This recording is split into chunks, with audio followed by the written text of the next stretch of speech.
신명기 8장 11절부터 20절까지 말씀입니다. 함께 봉독하시겠습니다.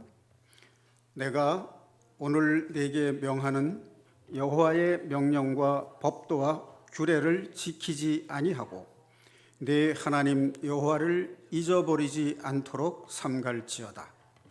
내가 먹어서 배부르고 아름다운 집을 짓고 거주하게 되며 또 내 소와 양이 번성하며 내 은금이 증식되며 내 소유가 다 풍부하게 될 때에 내 마음이 교만하여 내 하나님 여호와를 잊어버릴까 염려하노라.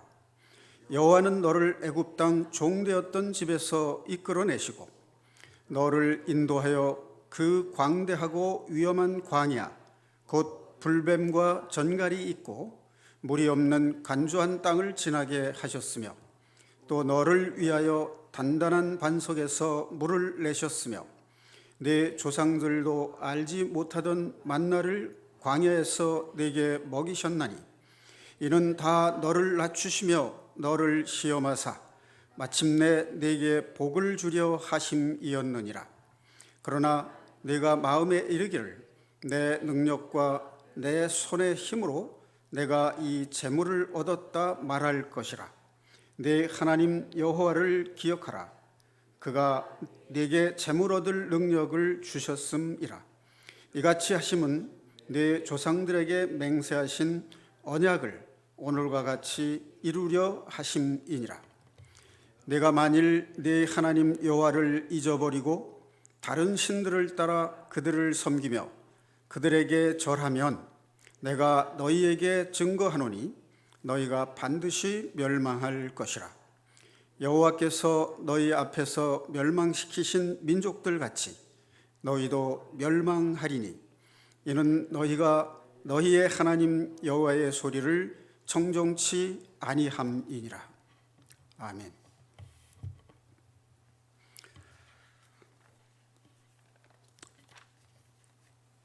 방금 읽은 본문 말씀 앞에 소 제목을 보면 여호와를 잊지 말라라고 제목이 되어 있습니다. 자, 이 말씀이 11절 말씀에 다시 강조되고 있습니다. 여호와의 명령과 법도와 규례를 지키지 아니하고 네 하나님 여호와를 잊어버리지 않도록 삼갈지어다.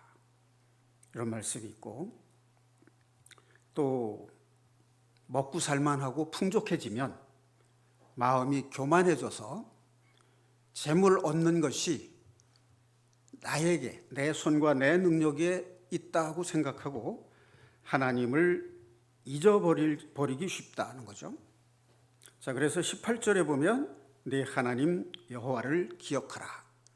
기억하는데 무엇을 기억하느냐 하면 그 앞에 보면 하나님이 모세를 통해서 가나안 땅에 입성하시기까지 인도하신 그 광야 역사를 짤막하게 회고한 내용을 기억하라 하는 것입니다. 그리고 가나안 땅에 들어가서 소유가 풍부하고 풍성해지게 될 때 하나님을 잊어버리지 말고 기억하라 하는 것입니다. 그 재물 얻을 능력, 그것은 하나님께서 주신 것이다. 자, 그런데 19절, 20절에 보면 다시 한번 강조됩니다. 네가 만일 네 하나님 여호와를 잊어버리고 다른 신들을 따라 그들을 섬기며 그들에게 절하면 내가 너희에게 증거하노니 반드시 멸망할 것이라. 여기서도 잊어버리지 말라, 기억하라 그런 말씀이 있습니다. 자, 1절에 보면 같은 내용이 있는데요. 표현을 좀 달리 했습니다. 내가 오늘 명하는 모든 명령을 너희는 지켜 행하라. 잊지 말아라 하는 말과 같은 말이죠. 자, 이 명령을 지키라 하는 말은 그 후반절에 보면 그리하면 너희가 살고 번성하고 여호와께서 너희 조상들에게 맹세하신 땅에 들어가서 그것을 차지하리라. 여기서 산다는 것은 그냥 육신적인 목숨을 말하는 것이 아니라 영혼이 사는 것을 말합니다. 다시 말해서 가나안 땅, 언약의 땅인 가나안 땅에 들어가서 사는 삶, 그 영혼이 사는 삶을 말하는 것입니다. 그렇게 될 때 그것은 조상들에게 맹세하신 땅, 즉 가나안 땅을 말하는 것인데 그것을 차지하리라. 이 가나안 땅이 상징하는 것은 천년왕국, 즉 예수님께서 재림하신 예수님께서 직접 통치하시는 왕국, 천년왕국을 상징하는 것입니다. 그러니까 애굽 땅에서 이스라엘 백성을 구원해 내신 목적은 가나안 땅에 들어가게 하시기 위한 것이죠. 그러니까 조상들에게 약속한 그 언약을 이루려 하시는 건데 그 전에 광야에서 40년간 그들을 훈련하십니다. 그 훈련의 내용은 이 본문에도 잠깐 나와 있습니다만은 몇 가지 과정을 거치면서 그들을 낮추시고 그들을 겸손하게 해서 하나님을 경외함으로써 하나님이 이스라엘 백성을 구원하신 목적, 즉 나는 너희의 하나님이 되고 너희는 나의 백성이 되리라. 내가 거룩하니 너희도 거룩하라. 즉 하나님의 거룩한 백성으로 세우시기 위한 것이 하나님의 광야 훈련의 목적입니다. 그러니까 천년왕국에서 팔복을 누리면서 살기 위해서는 하나님의 명령을 잊지 말고 잘 지켜 행해야, 그렇게 살아야 가능하다 하는 것입니다. 이것을 가리켜서 언약신앙이라고 이렇게 얘기를 합니다. 그런데 만약 그것을 잊게 되면 어떻게 되느냐? 이방신들을 따르게 되고 우상숭배를 하게 되며 내가 단정해서 말하건대 반드시 멸망을 받으리라. 이방 민족이 멸망된 것 같이 너희도 멸망당하리라 라고 하시는 엄중한 말씀을 하셨습니다. 자, 우상숭배를 하게 되는 이유가 뭘까요?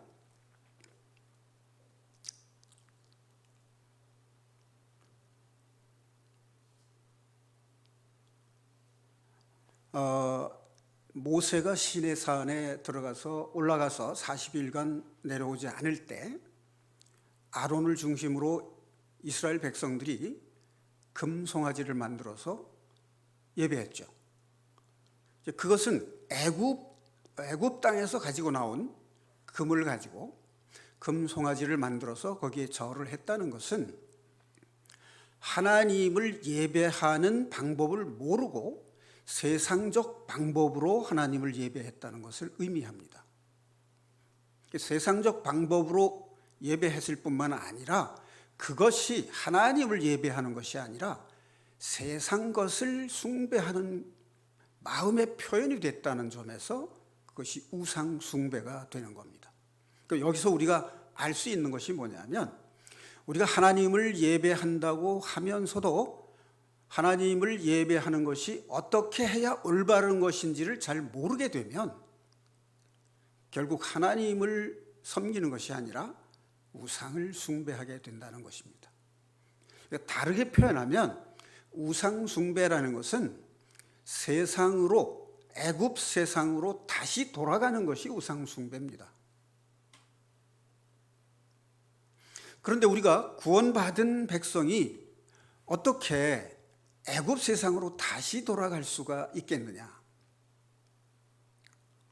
그렇게 생각을 하지만 우리의 마음 속에 있는 애굽 세상이 있습니다.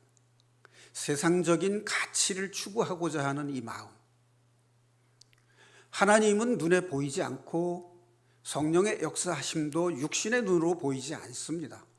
오로지 영적인 눈에 의해서, 영안에 의해서만 볼 수 있기 때문에 하나님의 말씀을 성령에 의한 인도하심으로 깨닫지 못하면 자꾸만 보이는 세상적 가치를 추구하게 되는 거죠. 그것은 우리가 말씀에 순종하지 못하는 데서 오는, 말씀이 내 영혼을 지배하고 통치하지 않기 때문에 오는 잘못된 신관에서 오는 것이 바로 우상 숭배의 원인이 됩니다. 그러면 하나님을 경외하라고 했는데 하나님을 경외하지 않고 세상을 추구하고 세상적 가치를 오로지 하나님보다 더 중요한 가치로 추구하게 되면 그것은 하나님을 경외하는 것이 아니라 세상을 숭배하는 것이 됩니다. 그럼 하나님을 떠나서 세상 가치를 추구하게 되면 그것이 자칫 선을 넘게 되면 도를 넘게 되면 우상 숭배가 되고 그 우상 숭배한다는 그 말은 하나님을 거부한다는 뜻이 되기 때문에 그것은 바로 사탄이 준 마음, 하나님께서 가장 싫어하시는 교만함이 됩니다. 자, 애굽 땅에서 400년간 종살이를 한 이스라엘 백성들, 종이 한 세대만이 아니라 400년 동안을 종살이를 했는데 그들이 어찌 교만하겠는가? 종은 주인의 명령에 따르는 낮추는 훈련을 한 사람들이 아니냐. 그런데 어떻게 400년 종살이란 이스라엘 백성들이 교만하다는 얘기냐?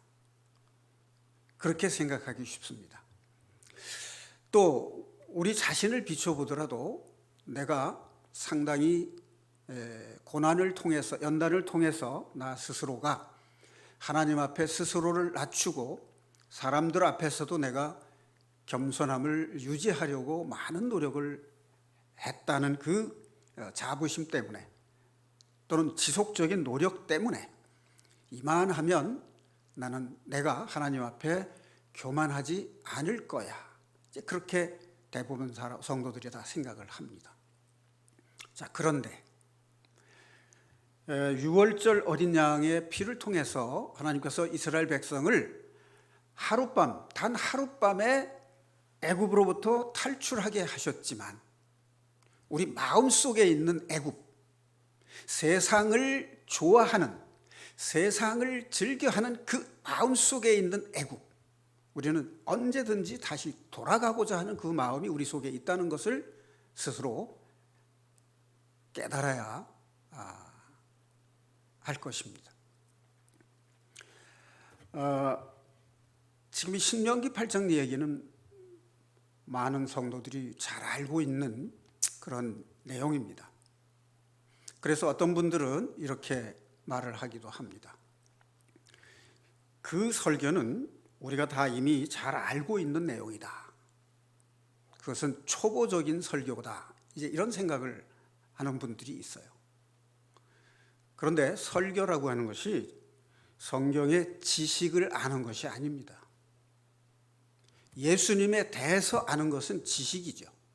예수님을 인격적으로 만나서 그분과 교제를 통해서 그분을 경외하고 사랑하는 마음으로 자신을 낮추고 겸손하게 사는 삶, 그것이 아는 거죠.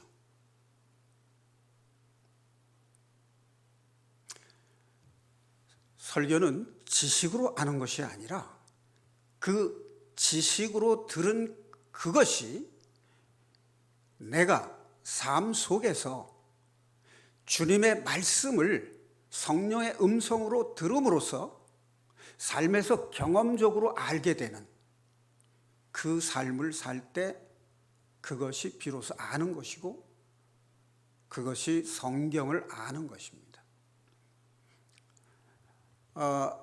가브리엘 천사가 마리아에게 나타나서 아들을 낳을 것이라고 얘기할 때 마리아가 뭐라고 하느냐면 나는 남자를 알지 못하는데 어찌 잉태를 할 수 있겠습니까? 라고 되묻습니다. 그때 남자를 알지 못한다는 말은 남자에 대해서 아는 지식이 아니죠. 남자를 경험해 보지 못했다 그런 얘기죠. 이 말씀도 성경에는 안다는 말이 단순히 지식으로 안다는 뜻으로도 쓰이지만 더 많은 부분에서는 하나님의 음성을 직접 듣고 내 삶 속에서 경험적으로 깨달아서 아는 체험적인 알을 말하는 것입니다. 자, 그다음에 로이드 존스 목사님이나 스펄전 목사님은 설교에 대해서 이렇게 정의를 내렸어요. 설교는 성경의 줄거리나 성경의 내용을 아는 것으로 그치는 것이 아니라 기록된 성경 말씀을 통해서 하나님께서 하시고자 하시는 말씀이 무엇인가, 그 말씀, 줄거리와 내용 속에 담겨 있는 메시지를 전하는 것이 설교입니다. 그래서 그 메시지의 중심은 죄인임을 깨우치고 회개하게 함으로써 구원에 이르게 하는 경고를 하는 것이 바로 메시지의 중심 내용이다라고 강조를 하셨습니다. 자, 그 점을 우리가 또한 겸해서 잘 심사숙고를 해 봤으면 좋겠습니다. 자, 여기 신명기는 모세가 애굽에서 이스라엘 백성을 인도해서 가나안 땅 동편을 정복하고 요단강을 건너서 가나안 땅에 입성하기 전에 모압 평지에서 이스라엘 2세대들에게 출애굽 과정과 레위기, 민수기 과정을 통해서 하나님께서 주신 그 명령, 그것을 3차례에 걸쳐서 다시 한번 강조해서 설교를 합니다. 그 내용의 중심은 순종하면 복을 받고 불순종하면 저주와 재앙을 받는다는 겁니다. 그러니까 순종하라는 것이죠. 자, 그러면 오늘 말씀의 중심은 광야 40년이 어떤 의미가 있는 것인가? 그리고 이 광야라고 하는 것을 광야교회라고도 말합니다. 그럼 오늘날 우리가 이 하나님을 예배하고 신앙생활을 하는 이 교회가 바로 하나님이 이스라엘 백성을 광야에서 훈련시키셨듯이 구원받은 성도들을 훈련시키는 곳이 바로 교회입니다. 자, 광야라고 하는 것은 어떤 곳일까요? 광야는 인간의 발길이 닿지 않은 곳이고 문명이 시작되지 않은 불모지, 황무지를 가리켜서 광야라고 합니다. 자, 그렇다면 광야가 주는 의미는 무엇일까? 광야가 상징하는 의미는 교회라고 했습니다. 그리고 하나님이 구원받은 이스라엘 백성을 낮추시고 훈련시키는 장소라는 의미를 가지고 있습니다. 자, 또 한 가지, 조금 전에 황무지요 불모지라고 말씀을 드렸는데 그 불모지란 뜻은 인간이 아무것도 경작할 수 없는 땅이란 뜻이에요. 그렇다면 그것이 어떤 의미를 갖는 것인가 하는 거죠. 그곳은 적막한 공간이고 누구도 만날 수 없는 고독한 공간이에요. 하나님과 내가 1대1로 만날 수 있는 공간, 그것을 절대 고독이라고 이렇게 얘기합니다. 우리가 어린아이들을 기를 때 아이가 울면 우리나라 부모님들은 즉시 달랩니다. 근데 냉정하게 달래지 않고 울게 내버려 두는 부모님들도 있습니다. 그런데 기독교 신앙관이 이 삶에 이렇게 적용이 되는 그런 사회에서는 아이가 충분히 울도록 내버려 둔다고 합니다. 저도 그런 경험이 있습니다만 울 때는 자신의 원하는 바가 좌절되고 거부됐기 때문에 억울하고 분해서 울지요. 근데 실컷 울다 보면 웃음 끝에 미소가 서립니다. 다시 말하면 자기 마음속에 스스로 해답을 찾아내는 과정이라는 거예요. 그런데 그걸 울지 못하게 달래면은 스스로 자기가 처한 상황에 대한 해답을 구할 수 있는 기회를 뺏어버리는 결과가 되는 거죠. 자, 그래서 우리가 세상에서 고난을 당하고 실패를 하고 좌절당할 때 그때가 바로 우리의 마음의 상태가 광야의 상태입니다. 그 광야의 상태, 우리 마음이 누구에게도 위안을 받을 수 없는 절대 고독의 상태, 그때 하나님이 나타나십니다. 그때 내가 하나님을 만날 수 있는 곳이 바로 광야예요. 세례요한에게 침례를 받으시고 예수님께서 광야에서 사탄에게 시험을 받았습니다. 또 다메섹 도상에서 정오의 대낮보다 더 밝은 빛으로 예수님을 만났던 바울이 3년 동안 광야에서 자신의 신앙과 자신의 사명에 대해서 철저하게 숙고하고 성찰을 했던 그 기간을 지냈던 곳이 바로 광야이기도 합니다. 어떤 사람들은 예수를 믿으라고 전도를 하면 하나님이 계시다면 이 세상이 왜 이렇게 불공평하고 부조리하냐, 그렇게 원망을 하고 불평을 하는 소리를 자주 들을 수 있습니다. 어떤 이야기에 보니까 마침 그때 그 긴 머리를 하고 덥수룩한 수염을 기른 사람이 지나가서 그 반항적인 질문을 한 그 사람에게 지금 저 사람을 봐라. 마침 그 질문을 한 사람이 이발사였던 모양이에요. 저 사람이 저렇게 머리가 길고 수염이 덥수룩한데 너는 왜 저 사람 머리를 단정하게 깎아주지 않냐? 그거야 그 사람이 원치 않으니까 그런 거 아니냐? 바로 그렇다. 하나님께서도 강제로 우리의 마음을 열어서 우리로 하여금 하나님을 믿게 하시지 않는다. 본인이 스스로 원할 때, 문 밖에 서서, 계시록에 보면 예수님이 문 밖에 서서 문을 두드리고 기다리신다라고 했잖아요. 또 창세기에 보면 하나님은 자유 선택 의지를 주셨지 강요하지 않았습니다. 마치 인간을 로봇이나 기계로 만들지 않고 살아있는 인격체로 만들었다는 것이죠. 자, 광야는 하나님께서 우리를 낮추시고 줄이게 하심으로 하나님을 잊지 않고 기억하게 하시기 위해서 인도하시는 곳입니다. 그러니까 광야의 의미는 하나님을 만날 수 있는 곳, 세상을 떠나서 애굽을 탈출해서 홍해를 건너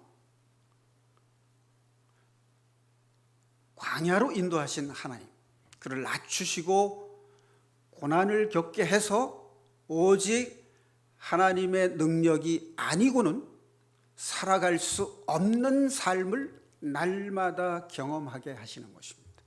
그래서 하나님을 잊지 않고 하나님을 기억하고 하나님의 명령을 지켜 행함으로써 마침내 하나님께서 약속하신 복을 받게 하시려는 것이 하나님의 목적입니다. 신명기 8장 16절을 보면 바로 그 하나님이 광야 훈련을 시키신 목적과 이유가 나옵니다. 내 조상들도 알지 못하던 만나를 광야에서 내게 먹이셨나니 이는 다 너를 낮추시며 너를 시험하사 마침내 내게 복을 주려 하심이었느니라. 자, 복을 준다는 것은 가나안 땅에 들어가서 넉넉한 소유와 풍족한 삶을 살게 하는 것입니다. 그것은 물질적으로만 그런 것이 아니라 하나님의 은혜로 사는 삶을, 풍성한 은혜로 살아가는 삶의 축복을 의미하는 것입니다. 자, 조금 전에 제가 우상 숭배를 하게 된 이유가 뭐냐면 잘못된 신관 때문에 그렇다. 자기는 하나님을 경외한다고 하지만 세상을 추구하는 마음, 세상에 쏠리는 마음, 그 마음을 가지고 하나님을 예배하면 그거는 금송아지 예배가 되고 우상 숭배가 된다는 것이죠. 우리 마음속 깊이 뿌리 내린 마음속에 있는 애굽을 어떻게 벗어날 것인가, 그것을 날마다 벗어나게 하시기 위해서 하나님께서 훈련을 하셨는데 40년 동안을 하셨습니다. 이 40년이라는 기간은 이스라엘 사람들에게 있어서 한 세대를 의미합니다. 이거를 교회라는 측면에서 보면 구원받은 후부터 개인적으로 죽음을 맞이할 때까지, 역사적으로는 주님이 재림하실 때까지 우리의 마음속 애굽을 탈출하게 하시는 하나님의 섭리가 바로 광야의 훈련입니다. 이것이 교회의 비밀입니다. 자, 잠시 출애굽의 과정을 회고를 해본다면, 유월절 어린 양의 피를 통해서 또 10가지 재앙을 애굽에 내림으로써 바로로 하여금 이스라엘 백성을 놓아주게 했고, 또 마지막 장자를 멸하는 10번째 재앙에서 유태인들은 유월절 어린 양의 피를 문인방에 바름으로써 사망을 넘어섰습니다. 이것은 하나님의 구원하심을 상징하는 것이죠. 구원받은 백성들은 반드시 홍해를 건너야 됩니다. 홍해를 건너지 않으면 애굽 땅입니다. 구원받은 사람이 어떻게 살아야 된다 하는 것을 바로 홍해를 건너는 데서 가르쳐 주시는 거예요. 구원받은 백성들은 애굽 땅에 살면 안 되는 겁니다. 하나님보다 세상을 더 사랑하면 안 되는 거죠.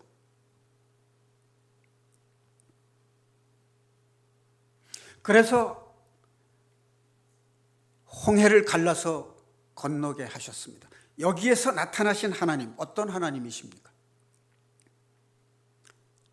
자연 현상의 인과 법칙으로는 설명할 수 없는 전능하신 하나님의 기적적인 일, 능력, 그것을 보여주심으로써 살아계신 하나님, 창조자이신 하나님, 전지전능하신 하나님, 위대한 하나님을 나타내신 겁니다. 그 놀라운 기적의 역사를 보고 이스라엘 백성들은 하나님이 살아계시고 역사를 주관하시고 내 생명을 주관하신 분이라는 것을 믿게 됐습니다. 그럼에도 불구하고 이 만나를 날마다 먹지 않으면 그 하나님이 베푸신 기적을 잊어버리게 됩니다. 마치 자기 능력으로 살아온 것처럼 생각을 하게 된다 그 말이죠. 잘 아시겠지만 만나는 하루 분량만 거둘 수 있습니다. 단 일주일의 마지막 날에는 안식일까지 이틀분을 거둘 수 있게 해주셨죠. 그런데 하루분 이상 많이 거둬도 그것이 부패되고 상하기 때문에 먹을 수 없다는 것입니다. 이것이 주는 의미가 무엇이겠습니까? 구원받은 성도들이 매일매일 삶 속에서 하루 분량의 하나님의 말씀을 날마다 먹고 살아야 된다는 것을 의미하는 거죠. 어제 먹은 밥이 오늘 나를 배부르게 할 수 없듯이 어제 내가 은혜 받은 말씀이 오늘도 똑같이 은혜가 되지 않을 수 있습니다. 오늘은 오늘의 말씀이 나에게 양식이 되어야 되는 거죠. 그래서 우리 교회에서는 아침마다 일일 묵상 말씀을 올려서 많은 성도들이 함께 말씀을 묵상할 수 있는 그런 나눔을 섬기고 있습니다. 자, 개인적으로 자신이 아침마다 일어나서 읽은 말씀, 저녁에 잠들기 전에 읽은 그 말씀이 내 삶의 하루 분량의 양식이 되었으면 좋겠습니다. 여러분 잘 아시다시피 말씀을 내 마음속에 새긴다는 것은 하나님이 내 안에 역사하신다는 것을 의미하죠. 말씀을 먹지 않는다는 것은 내 안에 하나님의 말씀이 역사하지 않는다는 뜻이 되죠. 말씀이 내 마음에 역사하지 않고 이끌지 않고 통치하시지 않는다면 내 마음 속에 하나님은 없는 것이고 내 마음 속에 하나님 나라는 없는 것이죠. 내가 구원받은 이후에 하나님 나라의 백성이 됐습니다. 그러나 하나님 나라에 살면서 마음속에는 애굽을 생각하고 있다는 뜻이 되는 거죠. 그것이 바로 교만이고 우상이다. 그 말씀을 이 신명기에서 모세를 통해서 이스라엘 2세대들에게 강조하고 계시는 겁니다. 하나님이 이스라엘 백성을 구원하신 목적은 구원 그 자체로 완성된 것이 아니죠. 출애굽기 19장 5절 6절 말씀에 보면 나는 너희의 하나님이 되고 너희는 나의 백성이 되리라. 내가 너희를 세상으로부터 구별해서 거룩한 백성이 되게 하고 제사장 나라가 되게 하겠다. 세상이 다 내게 속하였나니 내가 너희를 내 백성, 거룩한 백성이 되게 하리라. 너희는 내 것이라. 자, 거룩하다는 말은 세상에서 분리된 백성을 말하는 거죠. 애굽에서 떠나서 하나님께 속한 자가 되는 백성이 바로 거룩한 백성이에요. 제사장 나라, 모든 민족들 중에 첫 번째 하나님의 자녀가 된 백성, 장자가 되게 한다는 뜻이고, 모든 백성들, 이방 민족들에게 하나님을 증거하고 예배하는 인도자, 하나님께 영광을 돌리는 은혜 받은 백성이 되게 하리라 하는 말씀이죠. 그것이 하나님이 이스라엘 백성을 선택해서 구원하신 목적이에요. 거룩한 백성이 되게 하는 겁니다. 자, 그런데 그 거룩한 백성이 되려면 어떻게 되느냐? 광야의 훈련을 통해서 가나안 땅에 들어가야 되는 겁니다. 이 가나안 땅은 하나님께서 직접 언약하신 땅이고 하나님께서 직접 통치하시는 거룩한 땅입니다. 그렇기 때문에 가나안 땅에 들어가서 하나님을 잊지 말고 이방 민족들이 믿는 다른 신들을 따르지 말라는 것입니다. 그렇게 되는 날에는 반드시 멸망을 받으리라 하는 것입니다. 이 말씀은 오늘날 우리에게도 굉장히 심각한 의미를 주고 있는 말씀입니다. 이스라엘 백성들이 구원받은 선택받은 민족이지만 북이스라엘이 아수르에게 멸망당한 것을 보고도 남유다 왕들과 백성들이 여전히 우상숭배를 했고 하나님을 잊고 이스라엘과 유대 나라와 예루살렘 성전은 절대 멸망당하지 않을 것이다라고 생각을 했어요. 우리는 선택받은 민족이니까, 우리는 구원받은 백성이니까. 그런데 하나님은 여기서 반드시 멸망하게 하신다고 말씀을 하셨습니다. 이 말씀이 구원받은 백성에게 구원을 뺏는다, 구원을 물리신다 그런 뜻이 아닙니다. 구원을 받았지만 가나안 땅에 들어가지 못하고 멸망당한다. 가나안 땅에 들어갔어도 하나님이 베푸신 복을 누리지 못한다. 이런 뜻입니다.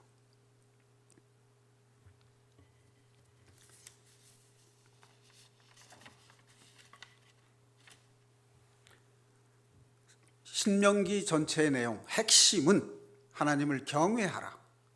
그 말은 하나님을 잊지 말고 사랑하라는 것입니다.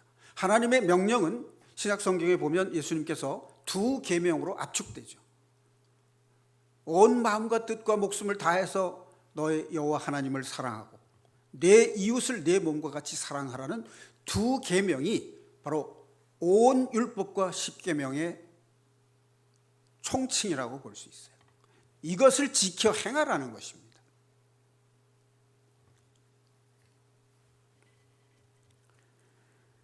자, 이 광야의 출애굽부터 홍해를 건너고 광야 40년과 가나안 땅에 들어간 이 전 과정은 하나님께서 하나님 나라를 건설하는데 하루아침에 건설하는 게 아니고 단계적으로 역사의 흐름을 따라서 순차적으로 하나님 나라를 건설한다는 것을 보여주고 계신 것입니다. 그러니까 우리가 구원받은 것은 신앙생활의 시작이고 하나님 나라 백성이 된 것을 인침을 받은 거지만 하나님 나라, 하나님이 직접 통치하시는 그 나라 백성이 되기 위해서는 광야 훈련을 반드시 거쳐야 된다는 것이고 그 훈련은 자신을 낮추고 겸손함으로써 하나님을 경외하고 하나님을 사랑하고 하나님의 명령에 순종하는 삶을 살 때만 가능하다. 그것이 신명기 전체의 주제고 모세오경 전체의 주제이기도 합니다.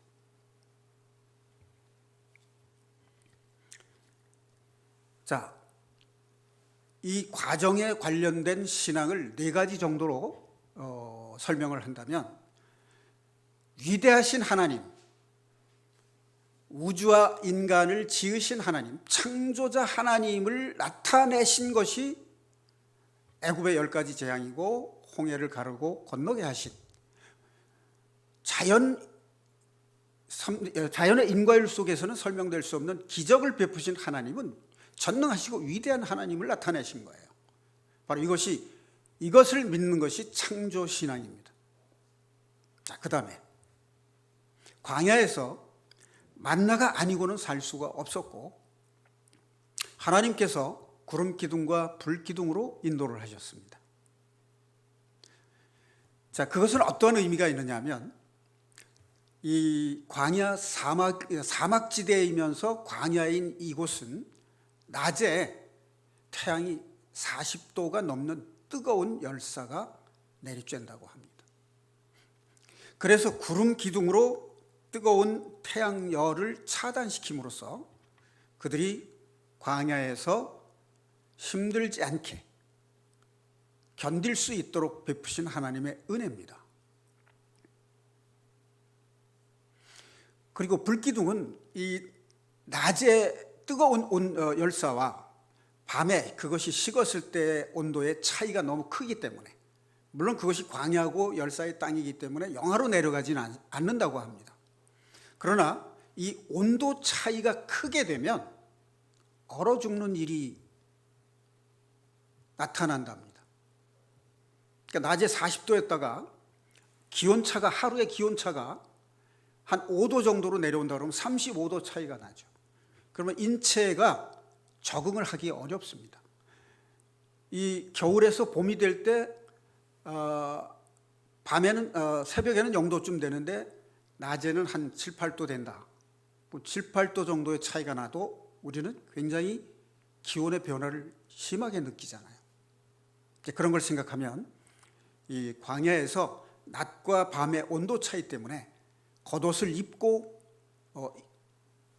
그 위에 두꺼운 겉옷을 걸쳐도 추위에 떨 수 있다는 것입니다. 그러니까 만나를 먹이신 것도 오직 내 능력, 내 노력이 아니라 하나님이 베푸신 능력으로 산 것인 것과 마찬가지로 구름 기둥으로 태양열을 얼에서 보호해 주시고 불 기둥으로 그들을 따뜻하게 보호해 주신 하나님의 은혜, 그 은혜가 없이는 살 수 없다는 것이 바로 이 신명기 8장의 중심 내용입니다. 여러분, 우리가 구원받을 때 우리가 선한 행동을 하고 하나님 보시기에 의로운 행동을 해서 구원받은 것이 아니라 하나님의 아들이신 예수님의 보혈의 공로로 구원을 받은 것, 그건 하나님의 선물이고 은혜라고 하는 것을 우리가 알고 있지 않습니까? 구원받은 이후에는 내 능력, 내 힘으로 산다라고 생각을 하면 바로 이것이 뭐냐면 교만함입니다. 그것이 바로 우상입니다. 구원받은 이후에도 내 능력과 내 힘으로 살 수 있는 것이 아니라 오직 하나님이 베푸시는 능력이 아니고는 내가 살 수 없다라고 하는 그 낮은 자세, 그 겸손한 마음, 그것이 바로 하나님을 경외하는 마음이고, 그 경외하는 마음 속에 우리의 삶의 지혜가 있는 것이고, 그것이 바로 하나님께 순종하는 삶입니다. 그 순종하는 삶은 내가 하나님께 경외하는 마음을 가질 때만 가능한 거예요. 하나님 명령에 순종할 때 우리는 세상을 벗어날 수 있고 세상을 이길 수 있기 때문에 그것이 바로 거룩한 백성이 되는 능력입니다. 하나님이 베푸신 능력입니다. 그러니까 만나와 반석에서 생명수를 내신 반석에서 생명수를 내신 것은 예수님께서 우리의 영원한 생명이 되신다는 것을 상징하는 것이죠. 그러니까 하나님의 은혜가 아니고는 살 수 없다는 것을 삶 속에서 날마다 경험하게 하시는 거예요. 그리고 그 만나는 생명의 말씀이고 반석에서 나는 물은 생명수라고 하는 것을 일깨워 주심으로써 내가 장차 너희 구원자인 아들 예수 그리스도를 보내시겠다는 약속입니다. 그것을 항상 잊지 않고 그 말씀을 내가 양식으로 삼을 수 있을 때에만 내 마음속에 구원의 소망을 가지게 되는 것이고 부활의 소망을 가지게 되는 것입니다. 자, 그러니까 또 한 가지 이 구름기둥, 불기둥이 의미하는 것이 또 하나 있습니다. 이 구름기둥과 불기둥은 하나님의 임재하심이고 하나님의 능력이시잖아요. 그런데 이 구름기둥이 멈추어 있을 때 이스라엘 백성들은 전진하지 않았어요. 구름기둥이 이동한다는 것은 하나님이 가나안 땅을 향해서 인도하신다는 뜻이죠. 그러니까 불기둥이 움직인다 그러면 따라가야 되지만 불기둥이 가만히 있을 때 움직이면 안 되는 거죠. 이동하면 안 되는 거죠. 이것은 무엇을 의미하느냐면 우리가 세상에서 어떤 일을 할 때 하나님이 인도하시지 않는데 내 뜻으로 진행하면 안 된다는 거죠. 하나님의 뜻을 기다려서 하나님이 인도하심에 따라 동행해야 된다는 것을 말하는 것입니다. 자, 고난이 주는 유익을 한두 가지 정리를 해보겠습니다. 광야로 인도하신 하나님께서 이스라엘 백성들을 낮추시고 줄이게 하셨다고 했습니다. 낮춘다는 것은 겸손하게 하는 거죠. 줄이게 한다. 배가 고플 때 사람들은 온유해집니다. 겉으로 보면 기운이 없어지지만 마음속으로는 온유해지는 것을 경험하게 됩니다. 자, 그 다음에 하나님을 경외하는 것이 지혜의 근본, 우리가 어떻게 살아야 할 것인가에 대한 지혜를 얻는 길입니다. 자, 시편 119편 67절에는 이런 말씀이 있죠. 내가 고난당하기 전에는 그릇 행하였으나 이제 주의 말씀을 지키나이다. 고난당하기 전에는 내가 주의 말씀을, 주의 명령을 듣지 않고 그릇 행했어요. 잘못되게 살았어요. 그런데 고난을 당하고 난 뒤부터 하나님의 말씀을 비로소 깨닫고 지키게 됐다. 그것이 고난이 주는 유익이죠. 그 다음에 욥기 23장 10절에 보면 그러나 내가 가는 길을 그가 아시나니, 그러나 하는 말은 고통 중에 욥이 하나님 얼굴을 뵙고 싶었는데 만날 수가 없었습니다. 그러나 하는 말은 하나님의 얼굴을 직접 뵐 수는 없지만 그분이 내가 갈 길을 알고 계시기 때문에 그가 나를 단련시킨 후에는 내가 정금같이 되어서 나오리라. 이것이 고난이 주는 의미입니다. 고난이 주는 유익입니다. 자, 이것은 임재신앙을 의미합니다. 하나님이 함께 하신, 나와 고난 속에 나와 함께 하신다고 하는 것을 믿는 신앙, 그것이 임마누엘 신앙. 위대하신 능력을 가진 하나님을 믿는 것이 창조에 대한 신앙이라면, 고난을 통해서 하나님이 나와 함께 하신다는 것을 날마다 체험적으로 아는 신앙을 임마누엘 신앙이라고 할 수 있습니다. 자, 그럼 이제 남은 것이 십자가 신앙과 부활 신앙이겠죠. 자, 십자가 신앙이라는 것은 은혜로 구원받고 은혜로 성화의 삶을 산다는 것입니다. 내 힘과 내 능력으로 되는 것이 아니라. 자, 십자가 신앙은 나를 낮추는 신앙입니다. 나를 낮추는 삶입니다. 그 다음에 십자가 신앙은 내가 세상과 죄에 대해서 죽는 것입니다. 그것이 죄로부터 나를 구별시키는 하나님의 복음의 능력이기 때문입니다. 자, 그 다음에 십자가 신앙은 교만에서 떠나는 것입니다. 자, 그것은 무엇을 의미하냐면, 나 중심적인 삶, 세상 중심적인 삶이 바로 교만이라면, 이제 십자가 신앙이라는 것은 내가 죽고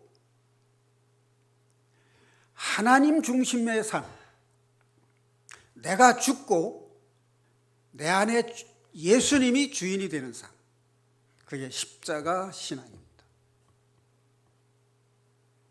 죽지 않고는 부활할 수 없습니다.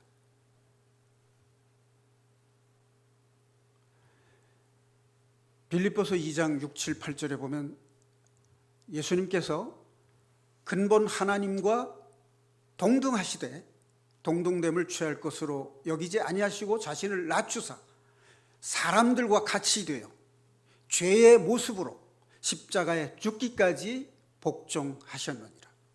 이것이 구원받은 성도들이 어떻게 신앙생활을 해야 할 것인가를 보여주시는 본보기가 됩니다. 7, 8, 9절에 가면 그렇게 십자가에 죽으신 예수님을 모든 이름 위에 우뚝 세우시고 높이셨고, 모든 무릎을 그의 이름 앞에 꿇게 하셨고, 그를 영광에 올리셨습니다. 고난이 없이는, 예수님의 고난에 참여하지 않고는 예수님의 영광에도 참여할 수 없다는 것입니다. 그것이 십자가 신앙입니다. 자, 부활 신앙이라는 것은 내 마음속에 있는 애굽을 뽑아내고 내 마음속에 하나님이 통치하는 나라가 이루어지는 삶, 그것이 부활 신앙입니다. 내 마음속에 하나님의 복음의 능력이 역사하는 삶, 하나님의 말씀이 날마다 나의 양식이 돼서 나를 살리시는 삶,